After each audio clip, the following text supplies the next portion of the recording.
Hi friends, இந்த வீடியோவில் வந்து நம்ம என்ன பார்க்க போகிறோம் அப்படிங்கிறீங்கன்னா, இப்போ வந்து நம்மளோட மதராசி திரைப்படம் நாளைக்கு ரிலீஸ் ஆக இருக்கிற நிலையில் வந்து அந்த திரைப்படத்தோட ப்ரீ புக்கிங் பற்றி வந்து இப்போ வந்து அஃபிஷியலான நியூஸ் வந்துருக்குங்க. ஸோ அதை பற்றி அந்த வீடியோவில் நம்ம டீட்டெயிலாக பேச போகிறோம்.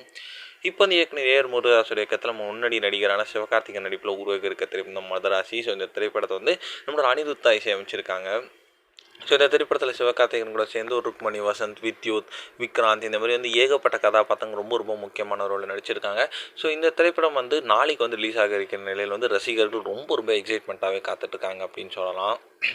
ஸோ இப்போ வந்து மதராசி திரைப்படத்தோட முன்பதிவு வந்து கடந்த வாரத்துலேருந்து அஃபிஷியலாக வந்து ஸ்டார்ட் ஆச்சு. ஸோ இது வரைக்கும் நடைபெற்ற முன்பதிவிலே வந்து ஒரு டீசெண்டான சிவகார்த்திகேயன் கரியர் ஒரு வசூல் அப்படின்னு சொல்லலாம். ஸோ அதன்படி பார்த்தா வந்து மதராசி திரைப்படம் முன்பதிவில் மட்டுமே கிட்டத்தட்ட 4 கோடி வரைக்கும் வந்து வசூல் செஞ்சுருக்குங்க. ஸோ இது வந்து ஒரு டீசெண்டான ஒரு ஆவரேஜான நல்ல ஒரு வசூல் அப்படின்னு சொல்லலாம். ஸோ வெயிட் பண்ணி தான் பார்க்கணும். ஸோ ஃபர்ஸ்ட் டேயில் வந்து எத்தனை கோடி வசூல் செய்யுது அப்படின்ட்டு.